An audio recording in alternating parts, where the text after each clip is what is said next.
मनोज जरांगे पाटील यांचा 5व्या टप्प्यातील दौऱ्याला आजपासून सुरुवात होत आहे. ते आपल्याबरोबर आहेत. जरांगे पाटील, मुख्यमंत्री म्हणतायत की मी मराठा समाजाला आरक्षण मिळाल्याशिवाय स्वस्थ बसणार नाही आणि जोडून हेही म्हणतायत की रद्द झालेलं आरक्षण मी पुन्हा मिळवून देणार. ते त्यांच्या मतावरती ठाम असतात, मात्र हे आता थोडं सिद्ध व्हायला पण लागलंय. आम्ही कालच सांगितलं होतं की त्यांनी त्यांचा प्रामाणिकपणा दाखवणं आवश्यक आहे आता, कारण एवढा मोठा 5-6 करोडचा समाजाची नाराजी घेणं सोपं नाहीये आणि त्यांनी तो दाखवला. त्यांनी खरं बोलावं आणि ते काल बोलले सुद्धा. मात्र आमच्यातले 2 शब्द राहिलेत, ते घेणं अपेक्षित होतं आणि ते घेतील. आणि मला सरकारच्या जे कानावर टाकायचं होतं मी ते टाकलेलं आहे रात्री. कारण तुम्ही एवढा मोठा निर्णय घेतलाय आणि ते विधानसभेच्या पटलावर आलेला. आता त्यात फेरफार होणं सोपी गोष्ट नाहीये ती. मग तुम्ही जर बोललातच आता प्रामाणिकपणानं, 1967 पासूनच्या आधीचे पुरावे सापडलेत, त्याचा परिवार येणार आहे त्याच्यामध्ये, असं मुख्यमंत्री साहेबच म्हणलेले. आणि ज्याची नोंद सापडली त्याचे रक्ताचे सोयरे सुद्धा त्याच्यामध्ये येणार आहेत. पण ते कसे घेणार आहेत, त्याला अटी शर्ती काय असणार आहेत, आणि आपले ज्या कागदावरचे 2 शब्द राहिलेले ते त्याच्यामध्ये ऍड करणं आवश्यक आहे. परंतु ते विसरून राहिले असतील. त्याच्यात नाराज व्यक्त करण्याची समाजाला किंवा मलाही काय गरज नाहीये. ते विसरून राहिले असतील. ते होऊन जाईल क्लिअर विषय, त्यात काय विषय नाही. आणि ते स्पष्टता त्याच्यात करणं खूप आवश्यक आहे. तर ते बहुतेक उद्या होईल. बरं, मुख्यमंत्र्यांशी काही बोलणं झालं या संदर्भात? मी जिथपर्यंत सांगायचं आवश्यक होतं समाजासाठी तिथं सांगितलंय. त्यामुळं मी कोणाशी बोललो काय झालो याच्यापेक्षा मी तुम्हाला शक्यतो उद्या किंवा 23 आत 100% सांगेल. कारण काही संकेत पाळणं अपेक्षित असतं आणि एवढं मोठं आंदोलन हाताळताना संकेत सुद्धा माणसाच्या लक्षात आले पाहिजेत आणि ते आपण पाळले पाहिजेत. हे एक आंदोलनातला कुठल्याही आंदोलकाचा एक रूल असतो आणि तोच खरा आंदोलक की संकेत पाळून जो काम करतो तो हळूहळू यशाकडे जात असतो. हो, म्हणजे सरकारशी तुमचं बोलणं झालंय का? रात्रीच मी सरकारला ज्यांना सांगायचंय, जिथपर्यंत अपेक्षित आहे की हा विषय जाणं गरजेचं आहे, तिथपासून खालपर्यंत बऱ्याच सांगितलंय.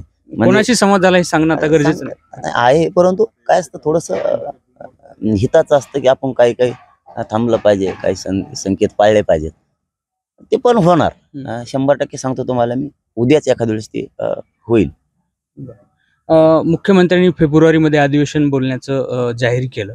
काही लोक टीका करत आहेत, विरोधक अर्थात, की फेब्रुवारीमध्ये आचारसंहिता लागेल म्हणून. नाही, ते काय मला माहित नाही समजा कधी लागणार आहे काय. परंतु हे आताच होणार आहे, 23-24 आतच. फेब्रुवारीत लागून द्या, नाही तर 25 ला का लागा ना सकाळी लगेच. इथं 24 लाच पार पडेल ना सगळं मराठ्यांचं. तर पुढं काय लागल्या काय अधिवेशनामध्ये नाही दिलं, निवडणुकाच होत नसत्यात. त्यामुळे ह्याच्या वेळेच्या आतच होणार ते, त्याची काळजी नका करू. ह्याच्या वेळेच्या आत, फेब्रुवारीला लांब आहे, ह्याच्या आतच होणार इथं. बरं, फेब्रुवारीच्या अधिवेशनामध्ये त्याच्यावरती चर्चा होणार होती असं देखील म्हटलं. सिक्युरिटी पिटिशनचा विषय आणि ते हे मराठा समाज स्वीकारणार आहे. ते स्वीकारण्याचा न स्वीकारण्याचं काहीच कारण नाही.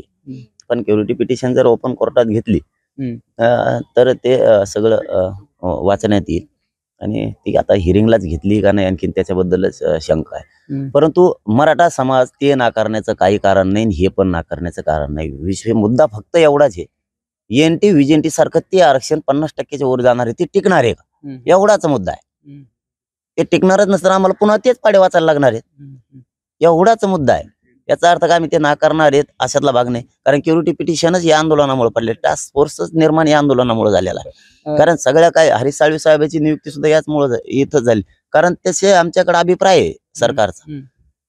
परंतु आम्ही काय ते नाकारणाऱ्यातल्या पैकी मराठा समाज नाहीये. परंतु टिकणार आहे का, कारण प्रत्येक वेळेस आम्ही नुसतं झुंजायचंच का मग? त्यापेक्षा आमचं असं म्हणणं नाही, इथं नोंदी शासनाचे मिळाल्यात ना, सरकारी नोंदी आहेत ना मराठ्यांच्या ओबीसी आरक्षणातल्या, सगळ्यांना देऊन टाका महाराष्ट्रातल्या. जरांगे पाटील, विशेष अधिवेशन म्हणजे मराठा म्हणून आरक्षण मिळण्यासाठी आहे का? कारण कुणबी नोंदी असणाऱ्याला कुणबी मिळेल, मात्र विशेष अधिवेशनातली चर्चा ही मराठा आरक्षणासाठी आणि मराठा म्हणून मिळण्यासाठी आहे. थोडक्यात नोंदी नसणाऱ्यांना मराठा मिळून आरक्षण मिळेल यासाठी सरकार तजवीज करते. मराठाच राहणार नाही खाली, मराठीच किती राहिले पश्चिम याच्यातले मराठवाड्यातले, थोडेफार पश्चिम महाराष्ट्रातले जिल्हे राहिले, मराठीच कोणते खाली राहिले तर ते याच्यात सगळे जातील मध्ये. परंतु फाटे फोडण्यापेक्षा आम्हाला असं वाटतं की मराठ्यांना आता हे मिळाले, याच्यावर फक्त सरकारनं स्पष्टता करावी की ENT VGNT सारखं टिकणार आहे का, हे महत्वाचं आहे. आणि ते ECBC म्हणूनच ते मिळत, त्यामुळं अडचण असण्याचं कारणच नाही. फक्त मुद्दा एवढा आहे, ते टिकणार का ENT VGNT सारखं. तरच ते आमच्या उपयोगाचं, नाही तर 2 महिने घेतलं आणि परत 3ऱ्या महिन्यात उडून गेलं, पुन्हा सुरू आमच्या मागं तेच. त्यापेक्षा इथं शासकीय नोंदी सापडल्या. मराठा ओबीसी मध्ये मराठा आणि कुणबी एक हे सिद्ध झालंय. तुम्ही जसं मराठा समाजाला संयम राखण्याचं आवाहन करत आहात, तसं देखील सत्ताधारी काही लोक तुम्हाला देखील संयम राखण्याचं आवाहन करत आहेत. आता का गेलं ते संयम राखायचा हो. आज आता काय झालं, मी काय केलं? म्हणजे वेळ घ्यावा, संयमाने घ्यावा असं हा त्यांचं ते भूमिका होय, आहे. मला वाटलं की तेच आणलंय परत लफडं काय माया. तेच गप्प बसा ना, मग त्यामुळे त्याच्या मागं लागतो. मग मी काय करू त्याला? महाजन साहेब म्हणले होते, मी सांगितलंय तुम्ही जरांगे पाटील आता गप राहा, अच्छा. पण ते ऐकतच नाही. ते परत बडबड करते, हा भळत जाय ना, त्याची तरी काय चुकी. महाजन साहेब तर काय करते, ते गोळ्या सरत एखादी बार. जरांगे पाटील, आजचा दौरा कसा असणार आहे आणि तुम्ही या दौऱ्यामध्ये अजून काय नव्यानं आवाहन करणार आहात? पूर्वीच होतं तेच, एकजूट राहायचंय. आपण संवाद साधण्यासाठी समाजाशी जातोय, समाजाचा आशीर्वाद घेण्यासाठी जातोय. समाज एकजूट झालाय आणि शांततेचं आवाहन करण्यासाठी. त्या दौऱ्याचे आमचे रूलच आणि नियमच येते की शांततेतच राहायचं. कोणी काही करून गेलं, आपण नाही काय करायचं, समाजाला डाग नाही लागू द्यायचा. आता 23 तारखेला बीडला कार्यक्रम आहे. घराघरातला सहकुटुंब लोक त्या कार्यक्रमासाठी थांबणार आहेत असं मला माहिती आहे इथपर्यंत. आणि काय येऊ शकतो समाज, तर स्वतःचे लेकरं मोठे करायचे, मोठे होणार आहेत. समाज घरी नाही बसत. मला तर अशी माहिती मिळाली की बीडचे लोक डबे सुद्धा घेऊन येणार आहे, जेवायचे सुद्धा.